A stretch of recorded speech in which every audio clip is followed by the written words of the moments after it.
L'Église fête le 29 septembre les archanges Michel, Gabriel et Raphaël et les anges gardiens le 2 octobre. Qui sont les anges?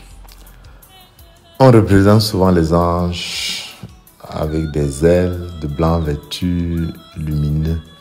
Mais le plus important, c'est que l'Église prend cela comme une vérité de foi.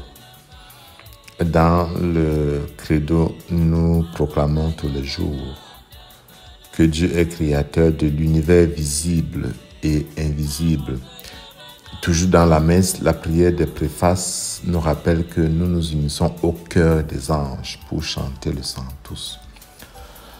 Le mot ange signifie envoyé ou messager, angelon.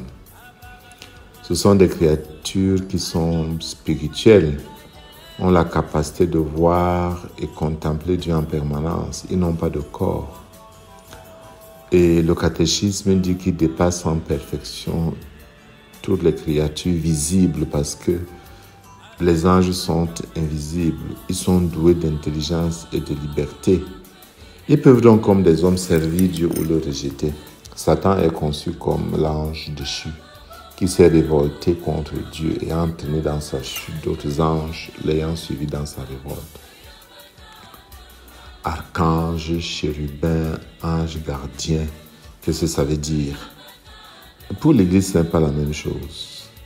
Denis l'Aréopagite a établi une catégorie des anges en 9 degrés de proximité de connaissance.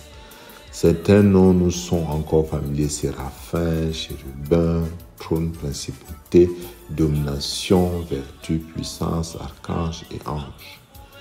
Mais depuis le XIIIe siècle, notamment avec saint Thomas d'Aquin,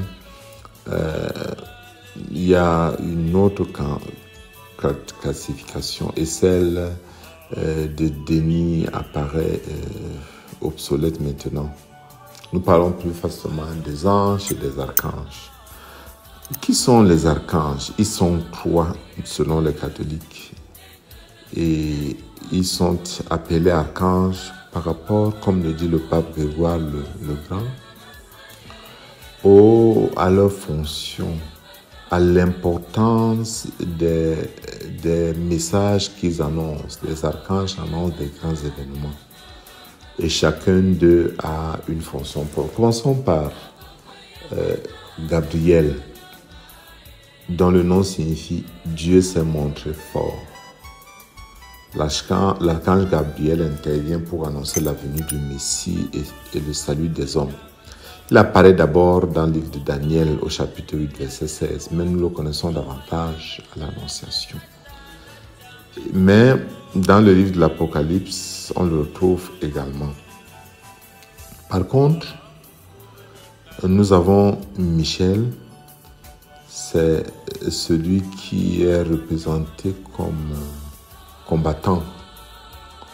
Le mot Michel signifie « qui est comme Dieu ». L'Église en fait son protecteur et son culte est très ancien.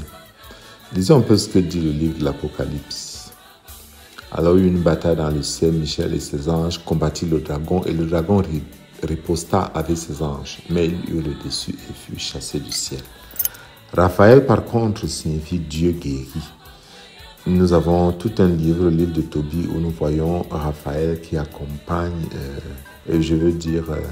Raphaël qui accompagne le petit Tobie et le guérit, il délivrera aussi Sarah ainsi que le père de Tobie.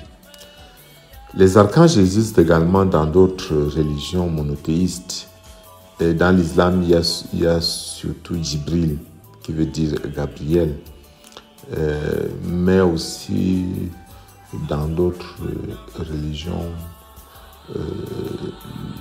monothéistes, on trouve le culte des anges. Maintenant, nous avons également les anges gardiens. Que dit l'Église des anges gardiens? L'Église dit que chacun de nous a reçu un ange qui est attaché à lui personnellement.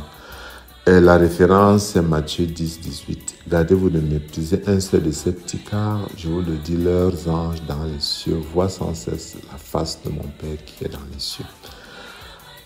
Ces dernières années, le pape François lui-même a insisté pour dire que les anges sont nos compagnons de voyage, que ce n'est pas une doctrine fantaisiste.